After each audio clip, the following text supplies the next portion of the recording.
everyone, I'm Captain Logan, and welcome once again to the shifting and uncertain comic vault. Folks, I am nervous. I am a little nervous about the future of superhero comics. You know, this time last year, folks were excited, engaged. It felt like a new frontier of comics. Everybody was talking about how, and not just with Image. I mean, Image, big stuff going on over there, but even with superhero comics, especially at Marvel, a lot of people seemed really positive. A lot of people felt like comics were going in the right direction, that we had not only grown the industry, but we were keeping a lot of the folks that we had brought in that hadn't read comics or hadn't read comics in a lot of years, that folks tried 52, and even if they didn't like that or weren't sure about it, there were other things in comics that were keeping them in, even if 52 wasn't. People were just really, really positive about comics, and that was the vibe I was getting from a lot of folks as I was traveling across the Midwest, making my documentary, The Midwest in Panels. And it was kind of the vibe I was getting from a lot of folks on the internet, too. We were seeing numbers going up, both in digital and in print. A lot more people in comic book stores, but a lot more people just reading and talking about comics.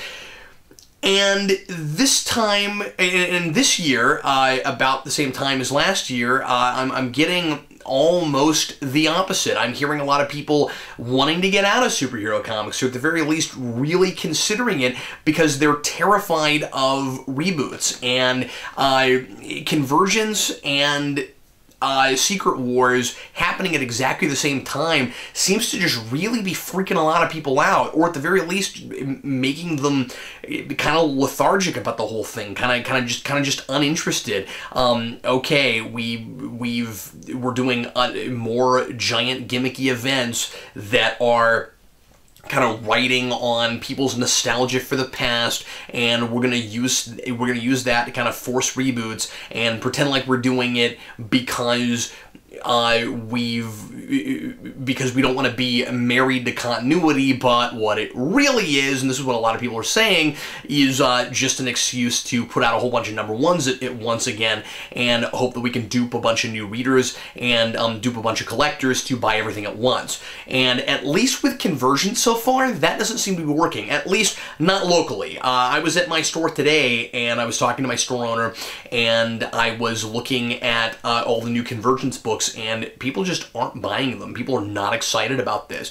52 does not feel like it was that long ago in people's minds. About 4 years now, but it certainly doesn't feel like it's been very long. It's certainly, I want to say, the shortest time we've had between big reboots, or at least it's a pretty short time.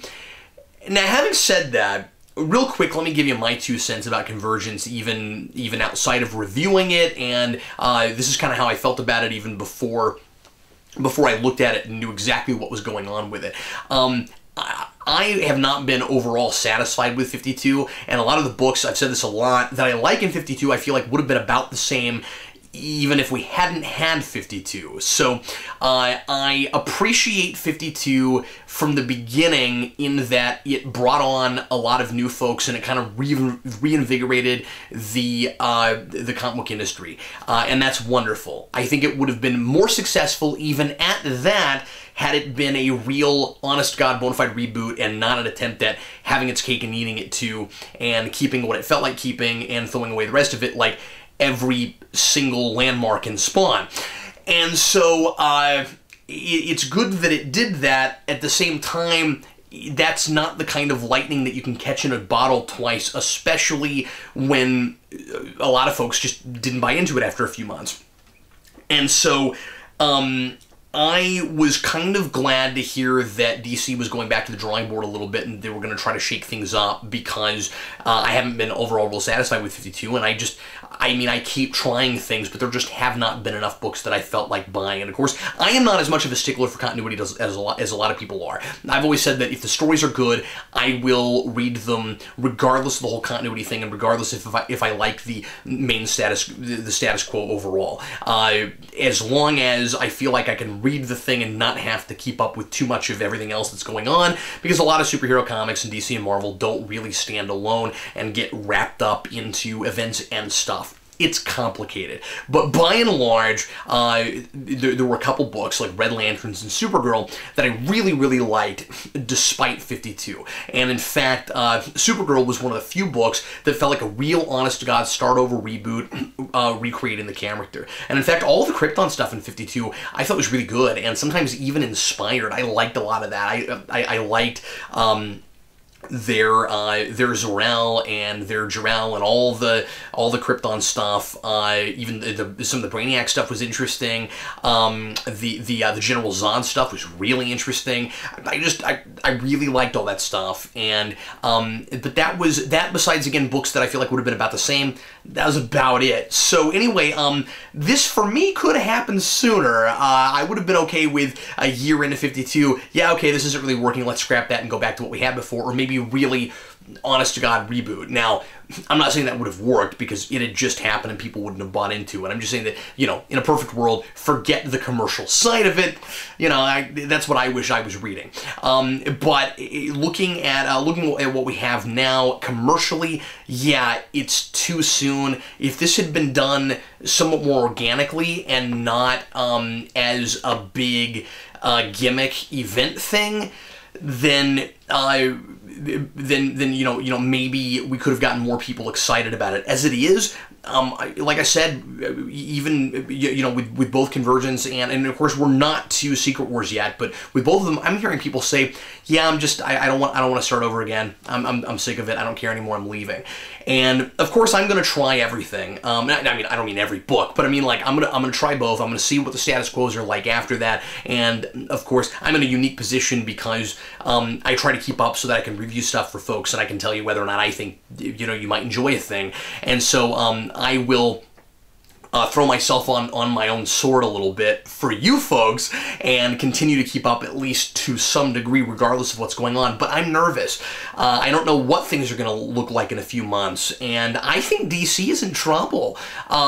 They've been writing this 52 thing for as long as they can. Now all of a sudden they put out Convergence, they cancel every book, or at least stop producing them for a while. I don't know if we're going to start everything over at #1 right after Convergence. I'm assuming we are. And what they've done is they're doing an 8-issue, I guess 9 if you count 0. They're doing an 8-issue weekly series, and through the next 2 months they're going to put out 2-issue miniseries of a bunch of books that are replacing the monthlies. And I say replacing the monthlies because they're not all what we had before. One of them is The Question. That's one I picked up just because I'm kind of curious about it. And so there's a lot of different things that they're doing, and they're, like I said, all just kind of 2-issue miniseries, and they're all tie-ins. I think a lot of people are not going to buy into that. You're not going to see a lot of people trying to buy all of it, and I don't even think you're going to see people buying the ones that are of books they were reading before, because they're not part of the number order, and a lot of them won't be the versions that they were reading before. And so if people aren't buying into this Convergence thing, and they're seeing it for what it is, which really is just another big elaborate kind of pseudo story excuse to start the universe over, or what it really is a blending of a bunch of or at least what it's playing itself as, and we'll see what it ends up being if they actually go all the way through with this, where they take pieces of all of these universes that had been paved over and put them all together. If that's where we go from here, and that's the status quo, and we actually just pick and choose different versions of characters and throw them all together, it could be kind of interesting. I guess we'll see.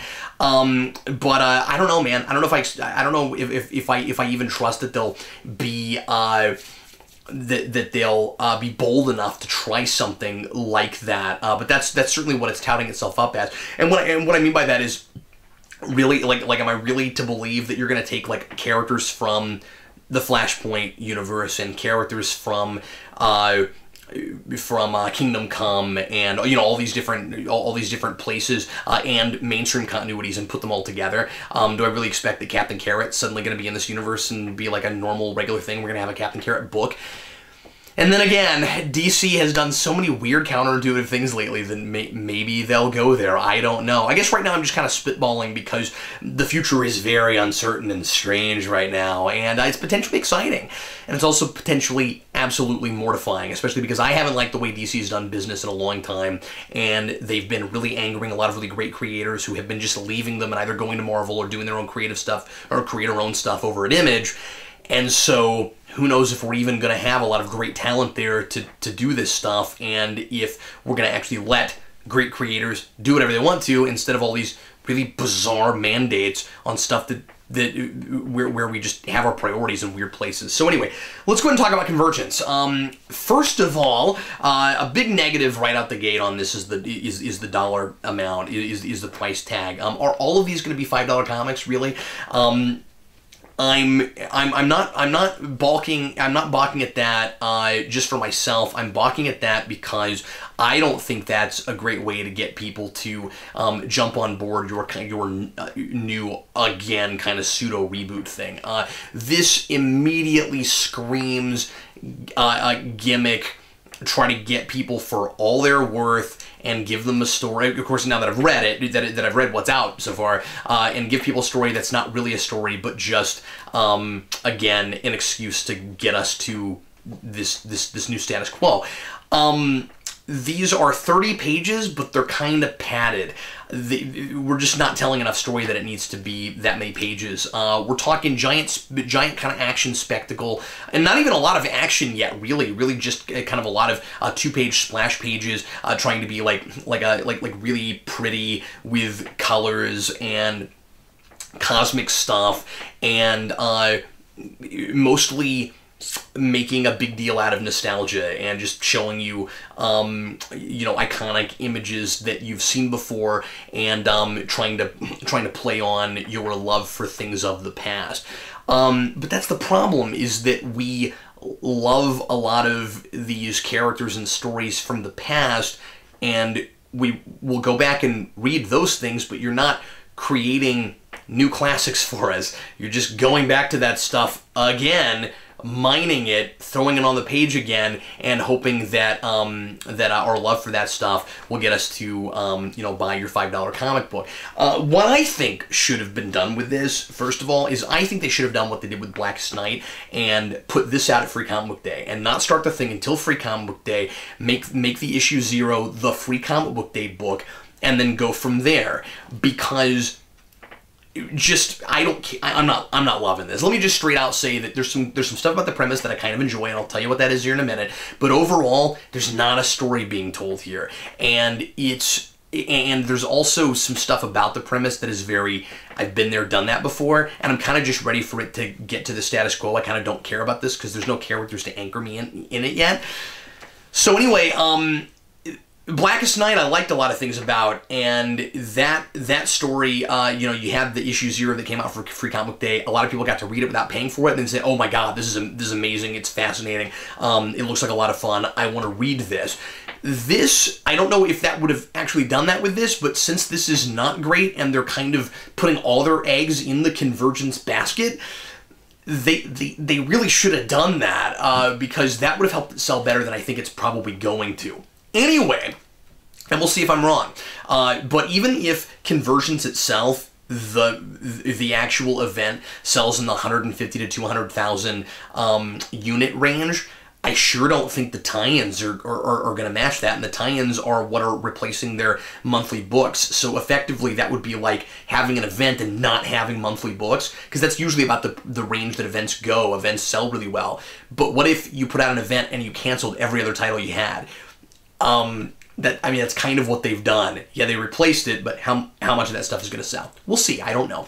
Anyway, so what do I like about this? The premise is that Brainiac has been going around secretly picking up cities that he's amassed from all of the timelines that have been paved over, so doomed timelines, and he's picked those up like he used to pick up bottle cities. So instead of picking them up from worlds, now he's doing it from different dimensions, and this is how we've managed to keep all of the different dimensions in one way or another still somewhere in the timeline. So that's somewhat of a creative way to be able to hang on to Flashpoint and to hang on to a lot of Elseworlds tales and that you know, we're never really like another Earth, another dimension, and to hang on to things like Kingdom Come and stuff like that.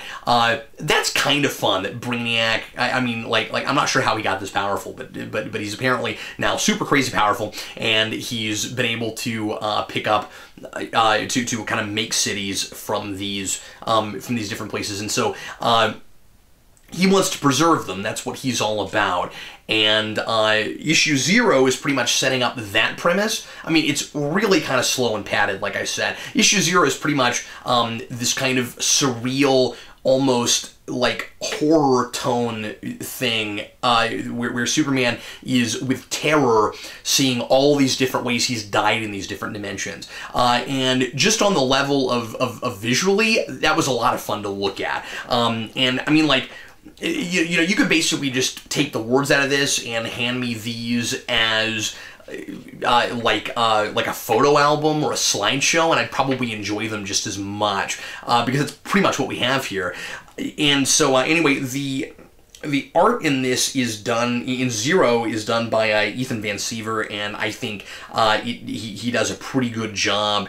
And like I said, I really enjoyed some of that kind of surreal nightmare stuff, and once again, you know, really banking on nostalgia. So we've got like the Death of Superman Doomsday thing, and then at the end of this, you find out that there is this other Brainiac, because of course there's lots of different Brainiacs, that's working for Brainiac, and he doesn't like the idea of preserving all these timelines. He thinks that we need to take a bunch of different cities, different people from these different timelines, and make them all fight each other and see who wins out. So then, Convergence number 1 is kind of just seeing a few of these different characters from different dimensions and playing with the novelty of, hey, look at these characters you get to see. So we've got Thomas Wayne from Flashpoint, we've got Jay Garrick here, and we've got Grayson, and we've got the Val Zod Superman. I think, is that supposed to be President Superman of Earth 23, or is that even a different one? I'm not sure. But anyway, so you know, we throw these guys in here, and they're kind of freaking out about it looking like the Earth is, you know, the cities have been all picked up, and they're kind of just, you know, freaking out and angry. And there's not a lot of character stuff to, like I said, to really sink your teeth into. And ultimately, then this issue is mostly just about getting to the end and seeing the other Brainiac explaining his plans for making all these people fight each other. Does this sound familiar to anybody? I mean, yeah, we've had plenty of stories in genre fiction going throughout the decades where, especially science fiction stuff, where you take, and really, especially in superhero stuff, where I mean, this is Secret War, right? Where you take a bunch of superpowered characters and you force them to fight each other, and you see who ultimately wins out. And this guy has a only the strongest survives kind of worldview. And but the big thing I kept thinking of was amalgam. It's like we're just, this is basically just exactly the premise of amalgam. You take all these characters and you force them to fight each other, and then you see who wins. And that's supposed to be like this big fun novelty. So I assume that the majority of this is going to be a big slugfest, and that there's not going to be much ideas or character stuff to really anchor it. And I mean, I don't know, we've still got 7 more issues to go, but that's kind of what it seems like it's probably going to be. And it'll be a little bit Spider-Verse in this idea that it's kind of more about just getting to see characters you haven't seen in a long time from different universes than it is about anything else. It's really interesting that this came just after Spider-Verse, and that then over at Marvel, we're about to do an event that's just doing all the events over again. Now, it sure seems like that was planned a lot more ahead than this was, just like with 52 versus Marvel Now. And it sure seems like this was, and it sure seems like they have some really fascinating ideas for that stuff. So I don't want to discount that. I haven't read it yet, but again, it's a little bit unsettling and unnerving that this stuff is all happening at the same time. Ultimately, and I mean, I haven't talked a lot of plot in these. There's not a lot of plot in these. There is some, there's some decent art in these. Like I said, I liked 0 better than than one. The art in one is done by, let's see, a couple guys I don't know, Carlo Jason and Pagulayan Paz. Scott Lobdell wrote this one, and I don't like a lot of the dialogue in this. Jay Garrick's kind of fun, but for the most part, it's like way overly melodramatic. I mean, I realize that these are kind of melodramas, but like, good lord, people are weirdly theatrical the way they're talking in this. A lot of interrupting themselves and stuff. And then even Jurgens writes some pretty weak dialogue in this. I don't know, man. I just don't feel like there's a lot of hearts in this. These are reading a little bit too much like a lot of the stuff I haven't really liked in 52. It reminds me of that first Justice League arc a lot, and it reminds me a little bit of the way the scripts have been written lately for the direct-to-video animated movies. I don't know, man. I guess I'm pretty down on these, but not great right out the gate. I certainly would not recommend them to folks who don't like big crossover events, who don't like big alternate dimension stories, and I really doubt that just like with Flashpoint, that you would really need to read this before, getting into the new status quo. Now, if you just want some, really fun, pretty pictures, and you want to see a lot of characters from different things that you like come back, and you just want to see what they do with them, by all means, and this might be really fun for you. But I do want to warn folks about that $5 price tag, because I don't feel like you're really getting your $5 worth. I realize that it's more pages, so technically it's fair to charge another $1. I'm just saying that it really didn't have to be that many more pages. There's not a lot being done with that real estate, so that's kind of unfortunate. The thing that really disheartens me about this whole thing is that 52 was built on the backbone of the premise, or at least this is what they were touting it up as, because of course it wasn't really this, but the way it was built was, this is a way for folks who have never gotten into comics because they're afraid of all that continuity to jump in, because you don't have to know anything.